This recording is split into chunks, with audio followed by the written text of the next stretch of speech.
Mira's hands shook as she scrubbed the blood from the marble floor. Not her blood.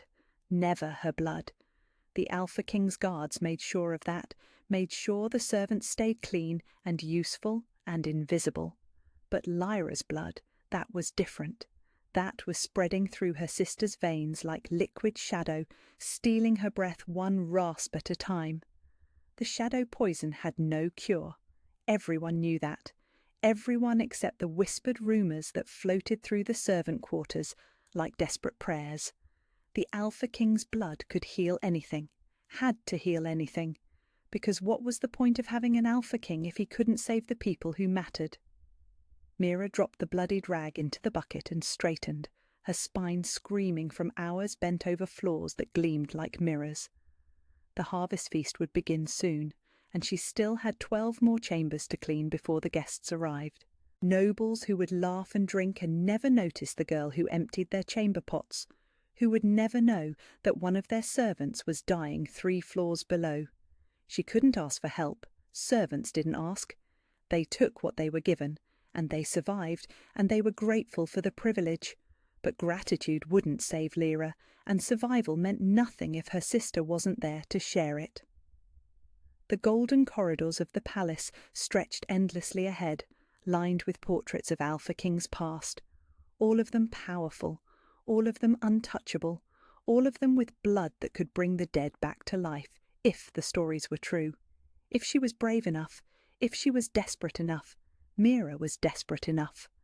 The feast had already begun when she slipped through the servants' passages that honeycombed the palace walls. She could hear the laughter above, the clink of crystal glasses, and the low rumble of voices that held the weight of kingdoms. The Alpha King would be there, surrounded by his court, protected by guards who could snap her neck with a thought. But even Alpha Kings had to be alone sometime. Even they had to step away from the crowds, from the watching eyes, from the weight of crowns that never left their heads. She found him in the moon garden. He stood with his back to the servants' entrance, hands braced against the stone railing, looking out over the silver-touch grounds. The moonlight caught in his dark hair and painted shadows along the strong line of his shoulders. He looked tired, impossibly, devastatingly tired, like he carried the weight of every life in his kingdom and felt each one slipping through his fingers. Mira's breath caught. She'd never seen him like this, unguarded, human, alone.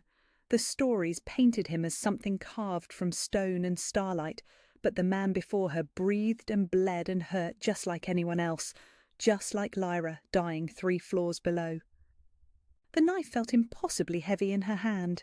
A kitchen blade, meant for cutting bread and preparing meals, not for cutting into kings. She'd sharpened it herself until it could split a hair, until it would slide through skin like water. She stepped forward. "I know you're there." His voice was quiet, rough with exhaustion. "I can smell your fear." Mira froze. Alpha senses. She'd forgotten about alpha senses. "Please," she whispered, because begging was all she had left. "My sister is dying." He turned then, and the moonlight caught his eyes, amber like liquid gold, like the sunset over wheat fields, like everything warm and safe and impossible. Those eyes found hers, and held, and something in her chest pulled tight, snapped into place with an almost audible click. "Shadow poison," she continued, because stopping now meant watching Lyra fade. "The healers say there's no cure, but the stories, they say your blood can heal anything. I just need a little, just enough to save her." "So you thought you'd take it?" It wasn't a question. His gaze dropped to the knife in her trembling hand, then back to her face. No anger there, no rage at her audacity. Just something that looked almost like understanding. "Yes!" The word came out broken. "I know what that makes me. I know I'm nothing, but she's everything, and I can't watch her die." "Nothing." He said the word like it tasted wrong in his mouth. "Is that what you think you are?" "I know what I am." Mira's grip tightened on the knife. "Kitchen servant, nobody, replaceable, but she's not. She's kind and brave, and she tells stories that make children laugh, and the world needs people like her more than people like me." People like you. He stepped closer, and she should have run, should have struck, should have done something other than stand there drowning in those impossible golden eyes. Do you know what I see when I look at you? Someone who's about to stab you. The words came out shaky, almost laughed. Someone who loves so fiercely she'd risk everything for it. Someone who'd face down an Alpha King with a kitchen knife because her sister's life matters more than her own. He took another step, close enough now that she could feel the warmth radiating from his skin. Someone who thinks she's nothing because no one's ever told her she's everything. The knife wavered in her grip. Don't say things like that. Not when I'm trying to... To what? Stab me. He reached out slowly, carefully, like she was something wild that might bolt. His fingers closed over hers on the knife's handle. Then do it. Mira's breath shattered. What? You came here for my blood. Take it. His hand guided hers, pressing the blade's tip against his chest, right over his heart. But know that all you had to do was ask. The words hit her like a physical blow. Ask? I would have helped. His voice was soft, infinitely gentle, and the golden thread that had snapped into place between them pulled tighter with every word. I would have given you anything. All you had to do was ask. The knife clattered to the ground. Mira stared at him, at this impossible man who offered his blood freely to a servant who'd threatened to take it by force. At the Alpha King who looked at her like she mattered, like she was worth something more than the scraps she'd been thrown her whole life. Why? The word came out broken. I'm nobody. I'm nothing. Why would you help me? Because, he said, and his thumb brushed across her knuckles where their hands were still joined. You're not nothing to me. You could never be nothing to me. The golden thread between them sang, and then the guards found them. The dungeon was nothing like the stories made it out to be. No dripping water, no chains hanging from mouldy walls, no rats scurrying through the shadows, just clean stone and iron bars and the devastating silence of waiting to die. Mira sat on the narrow cot with her back against the wall, a piece of parchment balanced on her knees and a borrowed quill clutched in her shaking fingers. The guard who'd brought them had looked at her like she was already dead, but he'd given her the writing materials anyway. Even criminals got last words. She'd been writing for an hour, trying to find a way to tell Lyra that she'd failed, that she'd been caught before she could save her, that her sister would die because Mira hadn't been brave enough, fast enough, smart enough to steal what she needed. The words kept blurring on the page. She didn't hear the footsteps until they stopped outside her cell. Heavy boots, but only one set. Not an execution party, then. Just someone coming to mock the servant who dared to threaten the Alpha King. You're writing to her? Mira's head snapped up. The Alpha King stood outside her cell, close enough to touch if the bars weren't between them. He'd changed from his feast clothes into something simpler, dark pants and a white shirt that made his golden eyes even more impossible. No crown, no royal guards, just him and the key in his hand. She deserves to know why I won't be coming back. Mira's voice came out steadier than she felt. She deserves better than wondering. Tell me about her. The words were so quiet she almost missed them. What? Your sister. Tell me about her. He slid the key into the lock, and the cell door swung open with barely a whisper of sound. What's her name? Mira pressed herself harder against the wall. Lyra. Her name is Lyra, and she's dying, and you're wasting time talking when you should be... Should be what? Executing you? He stepped into the cell, and she caught his scent, cedar and winter air, and something wild that made her wolf stir restlessly. For wanting to save someone you love? For trying to stab you? The words came out sharper than she meant them. Don't pretend it was anything noble. I came there to hurt you. Did you? He moved closer, slow and careful, like he was approaching something wounded. Because I've been hurt before, and it felt nothing like what happened in that garden. Something in her chest fluttered. I don't understand. Neither do I. He sat down on the cot beside her, close enough that his warmth seeped through the thin fabric of her servant's dress.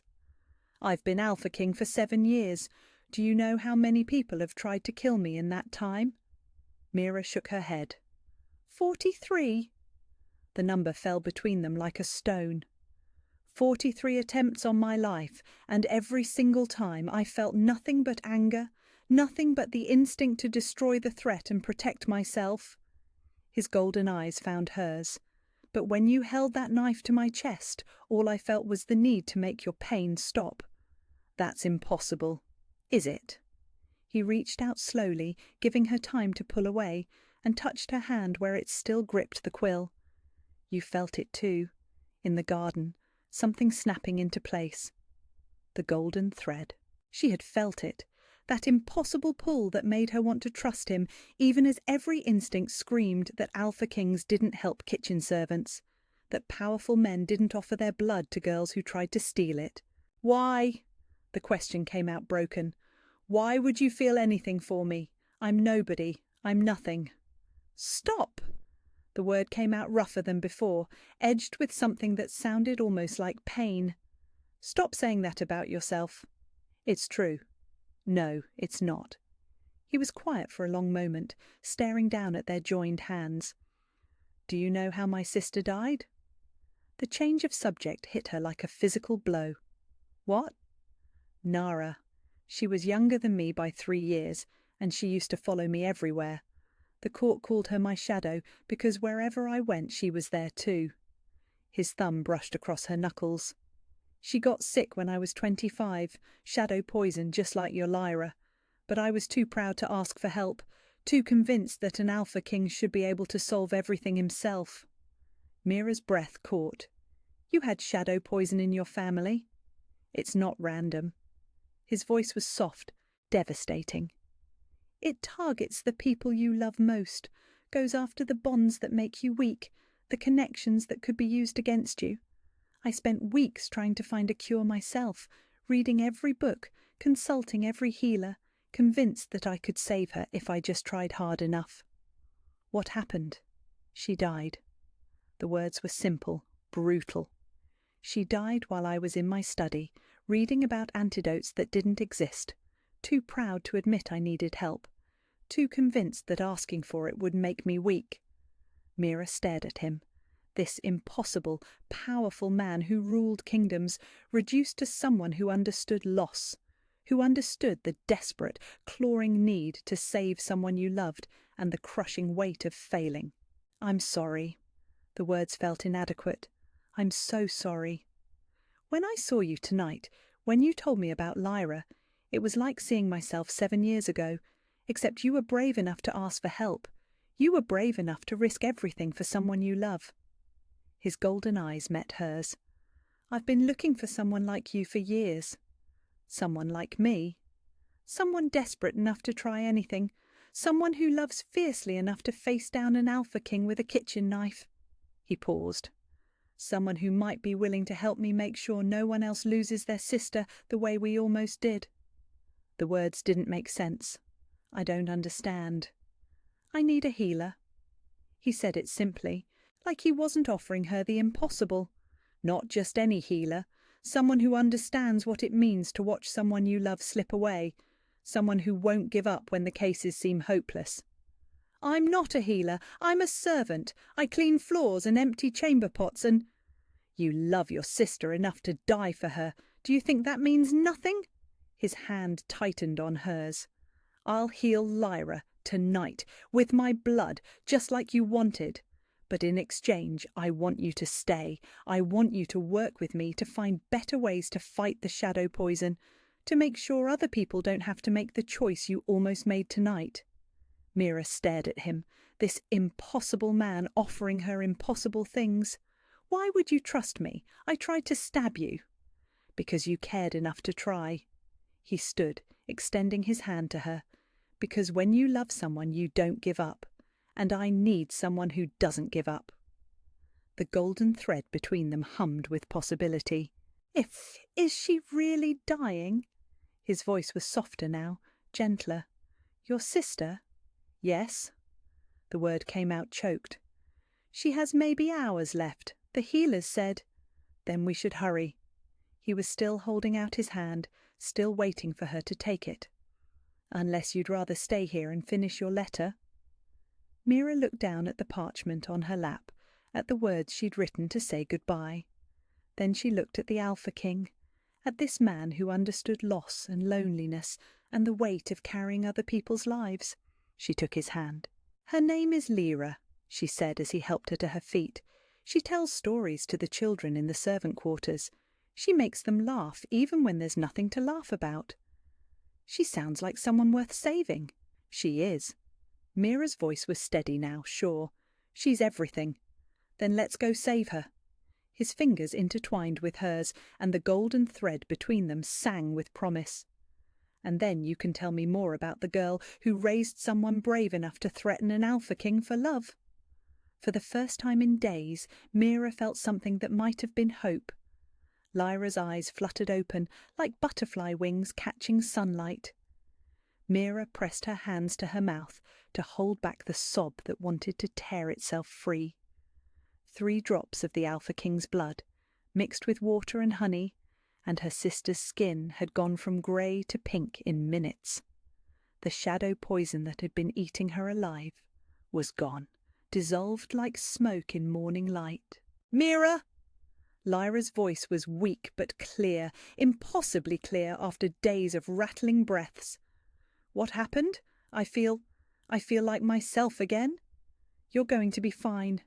Mira smoothed her sister's hair back from her forehead, marvelling at how warm she felt, how alive. "You're going to be perfectly fine." Lyra's gaze drifted past her to where Kieran stood by the window, hands clasped behind his back, like he was trying to give them privacy in the tiny servants' quarters. "Is that the Alpha King?" Mira's voice came out steadier than she expected. "He saved you." "Why?" Lyra struggled to sit up, and Mira helped her, heart singing at how strong her sister's grip felt. "Why would he save me?" Mira glanced at Kieran, at the way his shoulders tensed at the question. "Because he's good. Because he knows what it's like to lose someone you love." Kieran turned then, and his golden eyes were soft with something that looked almost like grief. "Because your sister was brave enough to ask for help when I was too proud to ask for it myself." The conversation that followed was quiet, careful, full of tears and laughter, and the overwhelming relief of crisis averted. Lyra cried when she learned what Mira had almost done, what she'd been willing to risk. Kieran spoke little, but when he did, his words were gentle, understanding, tinged with the kind of loss that made every saved life feel like a small victory against the dark. When Lyra finally fell back into exhausted but healthy sleep, Kieran led Mira through corridors she'd only seen from the servants' passages. The healers' quarters were in the east wing, far from the kitchens and laundry rooms that had been her world. The door was made of polished oak carved with symbols of healing, herbs and stars, and the phases of the moon. "This is yours now," he said, pushing the door open. Mira stepped inside and stopped breathing. The room was beautiful, not just clean or functional, but beautiful in a way that made her chest ache with disbelief. Tall windows let in streams of golden afternoon light. Shelves lined the walls, filled with books and bottles and instruments she didn't recognize. A desk sat near the windows, already stocked with parchment and ink. In the corner, a bed with real sheets, real pillows, real comfort. "This is too much." The words came out broken. "I don't deserve this." "You saved my life tonight." Kieran moved to stand beside her, close enough that she could feel his warmth. "This is the least you deserve." "I didn't save your life. I tried to stab you." "Same thing." His voice was soft, teasing, and when she looked at him, she caught the ghost of a smile on his lips.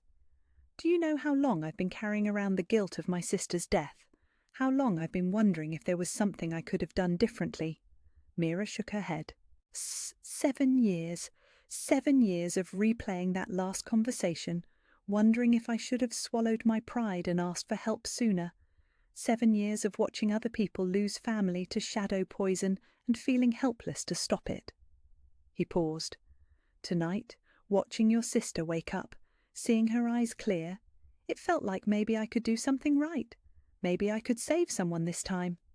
You did save her. We saved her. His hand found hers, fingers intertwining like it was the most natural thing in the world. You and me together. The golden thread between them hummed. The days that followed blurred together in a haze of learning and healing, and slowly, carefully, beginning to trust that this new life was real. Kieran came to her quarters every morning just after dawn, not for official business, but because, as he put it, he had collected an impressive number of scars that could use professional attention. The first time she saw him shirtless, Mira nearly dropped her healing supplies. "Sweet wolves," she whispered, staring at the map of violence written across his skin. "What happened to you?" Kieran glanced down at himself like he'd forgotten the scars were there. 7 years of being Alpha King. 7 years of making sure the damage meant for my people landed on me instead. There were so many. A thin white line across his ribs from an assassin's blade. A cluster of puncture wounds on his shoulder from some creature with claws. A burn mark on his forearm in the shape of a magical sigil. Each one told a story of sacrifice, of a king who led from the front and absorbed the worst of what the world had to offer. This one! Mira's fingertips traced a particularly nasty scar that wrapped around his side. This one's infected, still. Old magic, Kieran said, his voice carefully neutral. Some wounds don't heal the way they should. Mira looked up at him, at the way he held himself so still under her touch. "May I?" He nodded. She'd never done healing work before, but something in her seemed to know what to do. Her hands warmed as she pressed them to the scarred skin, and she felt something flow out of her, something that eased the chronic ache that had lived in that wound for months. When she pulled away, the angry red had faded to healthy pink. "How did you do that?" Kieran's voice was soft with wonder. "I don't know." Mira stared at her own hands. I could feel that it hurt, and I wanted to make it stop hurting." "You have a gift." His fingers caught hers, lifted them to the light. "A real gift, not just for healing bodies, but for healing the parts that medicine can't touch." Their morning sessions became something Mira looked forward to with an intensity that scared her. Not just because of the healing, though watching Kieran's chronic pain ease under her touch felt like the most important work she'd ever done, but because of the conversations that came with it. The quiet moments when he told her about the weight of ruling, about the loneliness of making decisions that affected thousands of lives. The way he listened when she talked about growing up in the servant quarters, about raising Lyra when their parents died, about the dreams she'd never dared to voice. "You could have been anything," he said one morning, watching her bandage a fresh cut on his arm from the previous day's training. "If you'd been born into a different life, you could have been anything you wanted." "I'm exactly what I was meant to be." The words came out without thought, honest in a way that surprised her. "I was meant to take care of people. I was meant to heal." "And I was meant to get injured enough to need healing?" There was that teasing note in his voice again, the one that made her stomach flutter. "Someone has to keep you alive long enough to be a decent king." "Decent?" His eyebrows rose. "Just decent?" Mira looked up at him, at this impossible man who'd given her sister life and given her a purpose, and somehow made her feel like she belonged in a world that had always treated her as expendable. "You're the best king this realm has ever had. You're just also the most reckless." "Reckless? You absorb damage meant for other people. You fight from the front lines. You give your blood to servants who threaten you with kitchen knives." She secured the bandage with perhaps more force than necessary. "Yes, reckless? I give my blood to people who matter." The words hung between them, heavy with meaning. "Kieran." His name felt strange on her lips, intimate in a way that made her chest tight. "I like the way you say my name." His voice was soft, and when she looked at him, his golden eyes were dark with something that made her breath catch. "I like the way you touch me when you're healing. I like the way you argue with me when you think I'm being stupid." "You are being stupid. You can't keep throwing yourself into danger just because you heal faster than everyone else." "What if I told you I had a reason to be more careful now?" His hand covered hers on the fresh bandage. "What if I told you I finally had something worth staying safe for?" The golden thread between them sang. Before Mira could answer, before she could process the weight of what he'd just said, a commotion erupted in the corridor outside. Shouting voices, running footsteps, the distinct sound of steel being drawn. Kieran was on his feet instantly, moving to the window that overlooked the courtyard. His whole body went tense. "Shadow Court scouts, they're in the outer gardens." "Shadow Court?" Mira's blood went cold. "Here, at the palace? They're looking for something." Kieran's voice was grim. "Or someone." He turned to her, and in his eyes she saw something that made her stomach drop. Protection, fierce, desperate protection, and the kind of fear that came from having something precious to lose. "Stay here," he said, already moving toward the door. "Lock the door behind me and don't open it for anyone but me." "Kieran, wait!"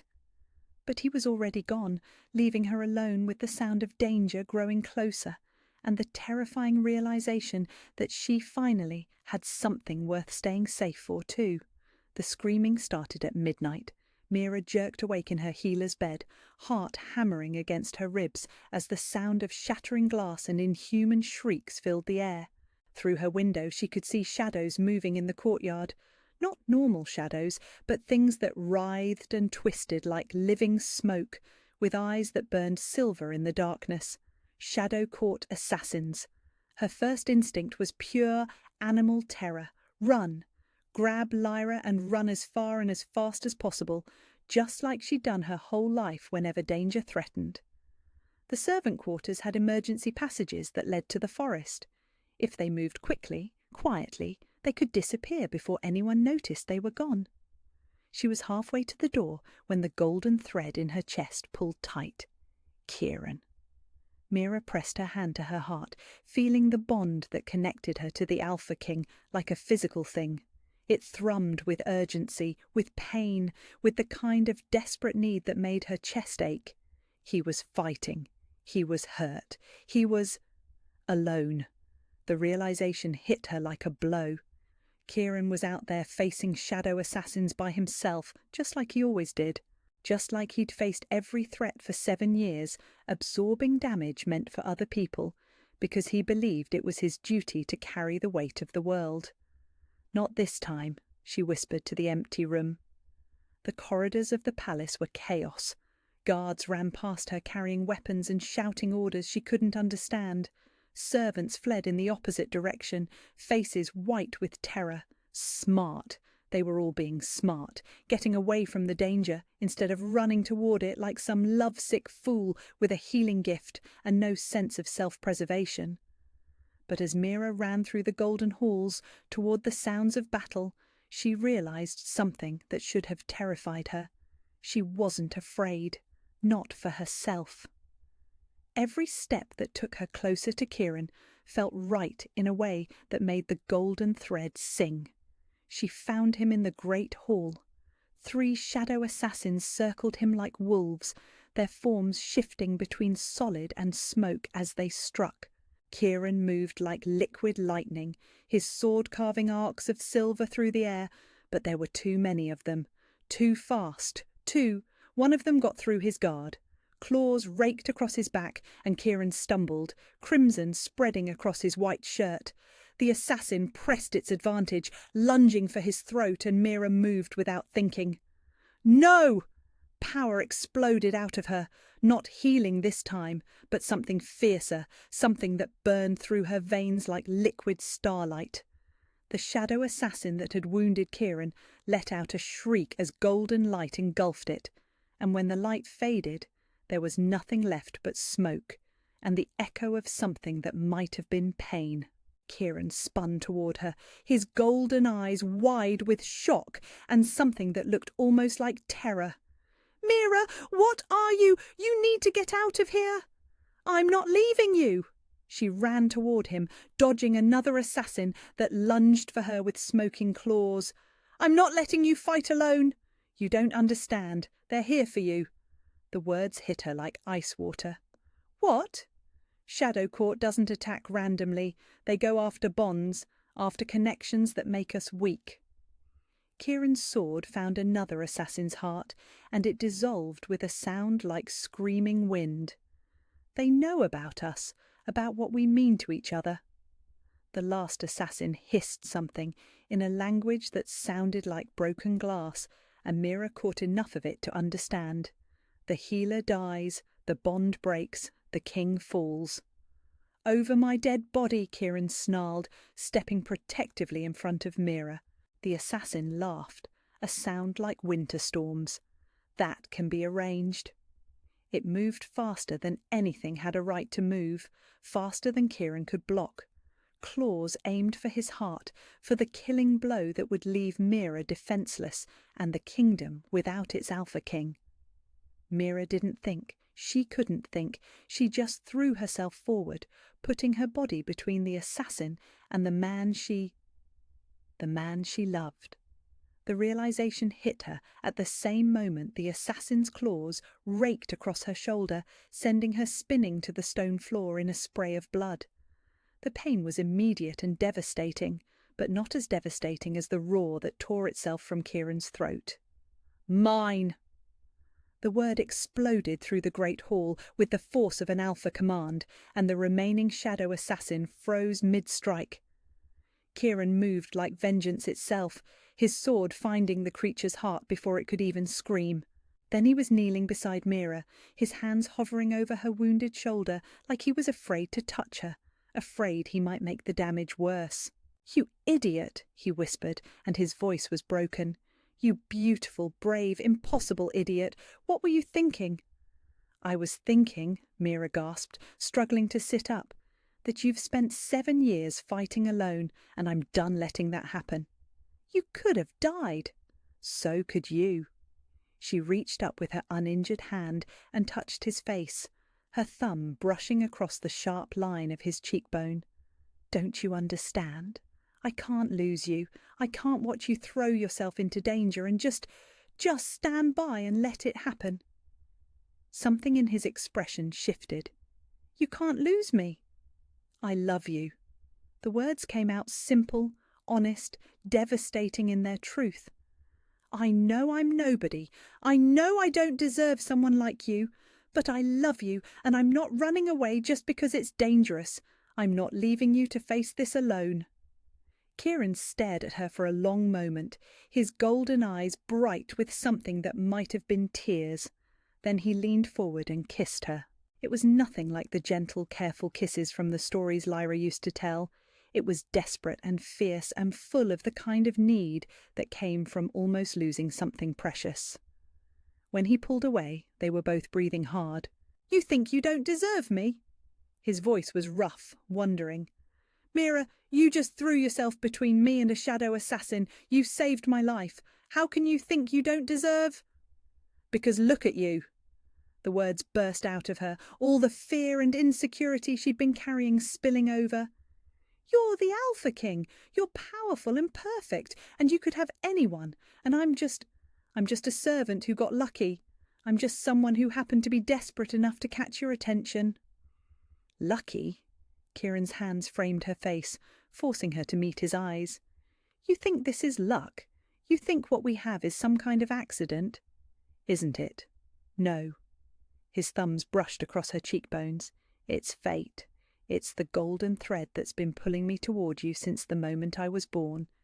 It's 7 years of waiting for someone who would love me enough to stay, to fight, to refuse to let me carry the weight of the world alone." The bond between them thrummed with truth. "I love you too," he whispered against her lips. "I love your courage and your fierce heart and the way you touch me like I'm something precious instead of something to be feared. I love that you argue with me when you think I'm being reckless, and I love that you threw yourself into danger to save me, even though it was the stupidest, bravest thing you could have done." Mira felt tears sliding down her cheeks. "This is too much. This is all happening too fast. I don't know how to be what you need." "You already are what I need." His forehead rested against hers. "You're exactly what I need. You always have been." "But what if I mess this up? What if I'm not strong enough?" "Then we'll figure it out together." His voice was steady, sure. "That's what mates do. We figure it out together." Mates. The word settled in her chest like a missing piece finally finding its place. "The Shadow Court will come back," she said quietly. "Yes." "They'll keep trying to break us." "Yes." "And you'll want to face them alone because that's what Alpha Kings do." He paused, caught. "I'll try not to." "You'll fail." A smile tugged at the corner of his mouth. "Probably." "Then it's a good thing you'll have a healer who's too stubborn to let you get yourself killed." "Is that what you are? Too stubborn?" Mira looked around the great hall, at the scorch marks on the stone and the fading traces of shadow magic in the air, at the evidence of a battle she'd fought and won, not because she was strong or trained or prepared, but because she loved someone enough to refuse to let him face danger alone. "Yes," she said, and for the first time she believed it. "I'm too stubborn to lose you." Kieran's smile was like sunrise. "Good, because I'm too stubborn to let you go." The golden thread between them sang with promise, with possibility, with the kind of bond that could weather any storm, even the ones still coming. The council chamber had never felt smaller. Mira stood beside Kieran's throne, her hands folded carefully in front of her to hide their trembling. The golden dress he'd given her felt like armour and exposure all at once.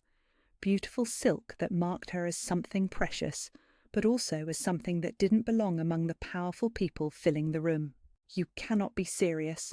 Lord Aldrich's voice cut through the morning air like a blade. "A servant girl? As your mate?"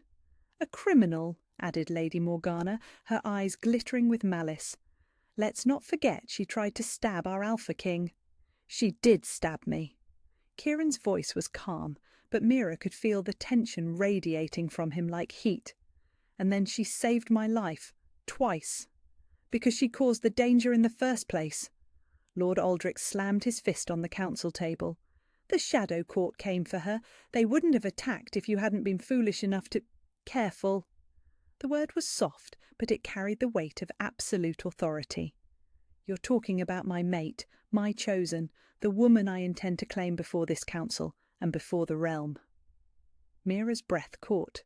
They'd talked about this, in the quiet hours after the Shadow Court attack, while healers tended their wounds. The claiming ceremony. The public declaration that would make their bond official in the eyes of law and magic. But hearing it said here, in front of all these powerful people who looked at her like she was a stain on their perfect world. "She has no bloodline," Lord Aldrich continued, his voice rising. "No family connections, no political value. What can she possibly offer the crown that a proper noble couldn't?" "Her heart," Kieran said simply, "her courage, her gift for healing that saved not just my life, but could save countless others." "Pretty words," Lady Morgana sneered. "But the realm needs more than pretty words. It needs a queen who understands suffering." Kieran stood, and even though Mira had grown used to his presence, the sheer power of him still made her chest tight. "A queen who knows what it means to lose everything and keep fighting anyway. A queen who loves fiercely enough to throw herself between her mate and certain death." "You're blinded by infatuation," Lord Aldrich said. "This girl has bewitched you." "This girl," Kieran's voice dropped to something dangerous, "is the reason I'm alive to have this conversation. This girl faced down shadow assassins to protect me. This girl has shown more courage in 2 weeks than most of you have shown in a lifetime." The silence that followed was thick with tension. Mira could feel the weight of every gaze in the room, could hear the whispered calculations of people trying to decide if opposing their Alpha King was worth the risk. Then the doors to the council chamber burst open. Alpha Marcus of the Northern Reaches strode in like he owned the place, his silver hair gleaming and his pale eyes fixed on Mira with predatory interest. Behind him came his entourage, warriors and nobles who looked at the gathered council like they were prey. "Well, well," Marcus drawled, his gaze raking over Mira in a way that made her skin crawl. "So, this is the little servant who's caught our Alpha King's attention." Kieran moved, placing himself slightly in front of Mira. "Marcus, you weren't invited to this council." "No? How rude of me." Marcus's smile was all teeth. "I was just passing through and heard the most interesting gossip. Our great Alpha King, reduced to playing house with kitchen help. Tell me, girl." His eyes fixed on Mira. "What did you do to snare him? Some kind of love potion? A binding spell?" "She didn't do anything." Kieran's voice was deadly quiet. "Except prove herself worthy of respect that you're clearly incapable of showing." "Worthy?" Marcus laughed, the sound sharp and cruel. "Look at her, really look at her. Plain little thing, isn't she? No breeding, no power, no connections. What can she possibly offer that a dozen noble daughters couldn't do better?" The words hit Mira like physical blows. Every insecurity she'd tried to bury, every fear about her place in Kieran's world, rose up to choke her. Because Marcus wasn't wrong, was he? She was plain. She was nobody. She was beautiful, Kieran said, and his voice carried such certainty that it cut through her spiral of doubt. Brave, intelligent, compassionate, everything I could want in a mate and a queen. A queen? Marcus's eyebrows rose. "You're going to make this nobody a queen?" "I'm going to make the woman I love my equal in all things." Kieran stepped forward, and the temperature in the room seemed to drop. "I'm going to claim her before this council and before the realm, and anyone who has a problem with that is welcome to challenge me for the right." The challenge hung in the air like a thrown gauntlet. Marcus's smile widened. "How interesting. A formal challenge. Here? Now? If that's what it takes." "Kieran, no." Mira grabbed his arm, feeling the muscles tense under her touch. "You don't have to." "Yes, I do." He covered her hand with his touch warm and steady. "I do have to, because you're mine and I'm yours, and anyone who wants to change that goes through me." "How romantic," Marcus purred, "but unnecessary. I'm not here to challenge you for the crown, Kieran, just for the girl." The words hit the room like a thunderclap. "What?" Kieran's voice was barely human. "She's unclaimed, officially unclaimed, until you complete the ceremony, which means she's fair game for any alpha who wants her."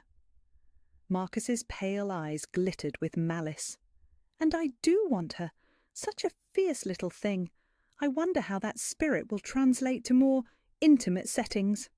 The growl that tore from Kieran's throat was pure wolf, pure alpha, pure killing rage. "You will not touch her. You will not speak to her. You will not even look at her, or I will rip your throat out with my bare hands." "Will you?" Marcus tilted his head. "Even if it means war between our packs? Even if it means thousands of deaths because you couldn't share your little toy?" "She's not a toy." Each word was carved from ice. "She's my mate, my chosen, my everything." "Prove it." Marcus spread his hands wide. "Claim her, here, now, before all of us. Make it official, and I'll withdraw my interest. But if you won't, if you're having second thoughts about tying yourself to someone so far beneath you, then step aside and let a real alpha show her what power feels like." Mira felt something break inside her chest. This was her worst nightmare come to life. Being fought over like a prize, like something to be won or lost. Being the cause of potential war between packs, of deaths that would be her fault because she'd been foolish enough to think she could belong in this world. "Stop!" The word came out stronger than she felt. "Just stop!" Both alphas turned to look at her, and she forced herself to stand straighter, to meet their gazes without flinching. "I'm not a prize to be won. I'm not a possession to be traded." Her voice gained strength with each word. I'm a person with my own choices, and I choose Kieran. Not because he's powerful, not because he's a king, but because he sees me as an equal, because he loves me for who I am, not what I can do for him. She turned to face Marcus, this alpha who looked at her like she was prey. You can challenge him if you want, you can try to take me if you think you're strong enough, but know this, I will fight you. I will fight you with everything I have, and I will never, ever willingly be yours. Marcus's expression shifted, something like respect flickering in his pale eyes. Well, perhaps there's more to you than meets the eye. There always has been. Kieran moved to stand beside her, his hand finding hers. The question is whether you're alpha enough to recognize worth when you see it. For a long moment Marcus studied them both. Then he threw back his head and laughed. You know what? You deserve each other. He sketched a mocking bow. Keep your little healer, Kieran. Something tells me she's going to be more trouble than either of you expect. He turned to go, then paused at the doorway. But the claiming ceremony better be spectacular. I do so hate to miss a good show. When he was gone, the council chamber erupted in nervous chatter. But Mira only had eyes for Kieran, for the way he was looking at her like she'd just moved mountains. You didn't have to do that, he said softly. Yes, I did. She squeezed his hand. Because you're mine too, and I'm not letting anyone take you away from me. His smile was like sunlight breaking through storm clouds. Then let's make it official. He turned to face the council, still holding her hand, his voice carrying to every corner of the room. I, Kieran Blackthorn, Alpha King of the Seven Realms, claim Mira as my mate, my equal, and my queen. Let any who would challenge this bond face me now or hold their peace forever. The silence was absolute. Then, from somewhere in the back of the room, someone started to clap. Slowly, hesitantly, others joined in, until the sound filled the chamber like thunder. And Mira felt something settle in her chest, something that felt like belonging, like home, like the place she was always meant to be. 6 months later, Mira woke to sunlight streaming through the windows of the royal chambers and the impossible luxury of knowing she belonged exactly where she was. Kieran was already awake beside her, propped up on one elbow, watching her with those golden eyes that still made her breath catch. His hair was mussed from sleep, and there was a contentment in his expression that she'd never seen in those first desperate days when he'd carried the weight of the kingdom alone. "Good morning, my queen," he murmured, pressing a soft kiss to her forehead. "Good morning, my king." The titles still felt strange on her lips sometimes, but they were getting easier, like the crown that waited on her dressing table, like the respect in the servants' eyes, like the way visiting dignitaries sought her opinion on healing practices and diplomatic matters. "The northern delegation arrives today," Kieran said, his thumb tracing lazy circles on her bare shoulder. "Lord Aldrich thinks we should meet them with a show of force, but I was hoping you might have other ideas." Mira smiled. 6 months ago, the idea of an Alpha King asking a former kitchen servant for political advice would have been laughable. Now it was just Tuesday. "The delegation includes 3 packs whose territories have been hit hard by shadow poisoning," she said, settling more comfortably against his side. "They're not coming here for shows of force, they're coming for hope. Hope that you can teach their healers what you've learned. Hope that we can teach them." The correction was automatic now. Everything they did together. Every decision, every innovation, every small victory in the war against shadow magic, it all belonged to both of them. They'd built something beautiful in the months since the claiming ceremony. Not just their relationship, though that had deepened into something that made the golden thread between them hum constantly with contentment, but something bigger. A network of healers trained in the techniques Mira had developed, spreading across the 7 realms like ripples in a pond. Lyra had been the first, of course. Her sister had thrown herself into healing studies with the same fierce determination she'd once reserved for storytelling, and now she led a team of apprentice healers who could do things the old masters had thought impossible. Yesterday, they'd saved a child who'd been given up for dead, shadow poison so advanced that his skin had started to turn grey. Today, he was laughing and asking for his mother. "I love watching you think," Kieran said softly. "You get this look in your eyes, like you're solving puzzles that could change the world." "I love that you let me solve them." Mira tilted her face up to look at him. "I love that you never make me choose between being your mate and being a healer."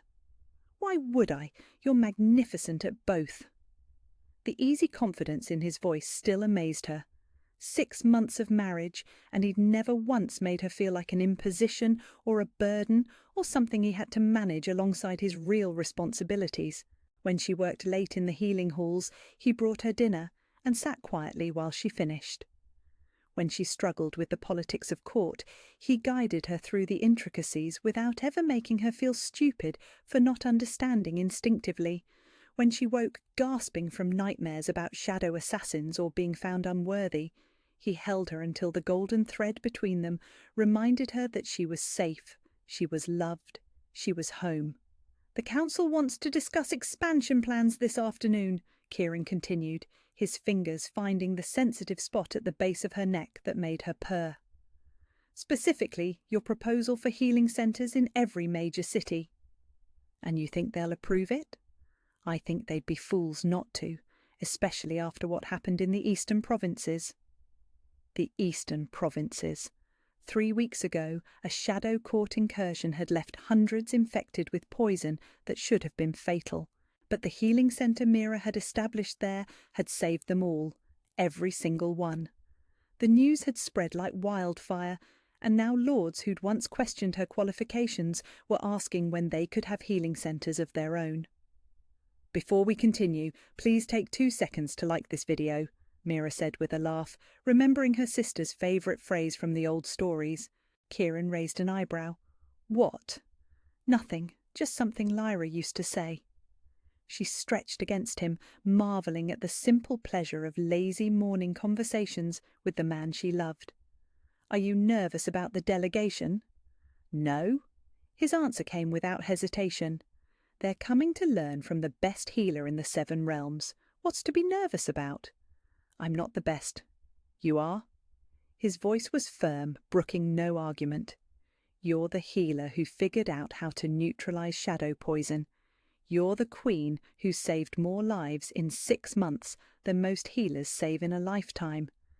You're the woman who built a network of healing that's going to change the world." Mira felt tears prick at her eyes, not from sadness, but from the overwhelming gratitude of being seen so completely, loved so thoroughly, believed in so absolutely. "I love you," she whispered. "I love you too." He kissed her then, soft and sweet and full of the promise of all the mornings still to come. "Now come on. We have a delegation to impress, and you have healers to train, and I have the privilege of watching my brilliant wife change the world one saved life at a time." They dressed together in comfortable silence, Kieran in his formal king's attire and Mira in the deep green robes that marked her as the realm's chief healer. The crown felt lighter on her head now, like it had finally accepted that it belonged there. The healing halls were already bustling when they arrived.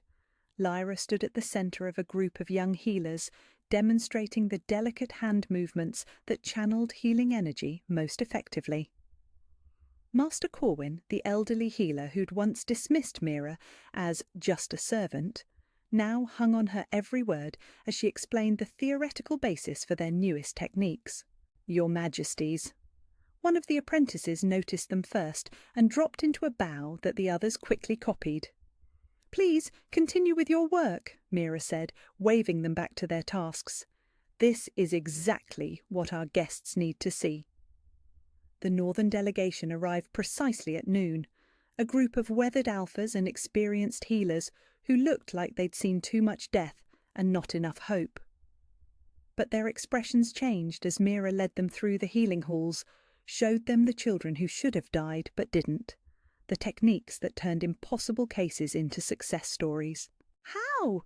asked Alpha Helena of the mountain packs, her voice rough with emotion. How did you figure this out when healers have been trying for centuries? I had help, Mira said, glancing at Kieran. I had someone who believed in me when I didn't believe in myself. I had a sister who refused to let me give up. I had mentors who taught me that healing isn't just about fixing what's broken. It's about refusing to accept that anything is beyond saving.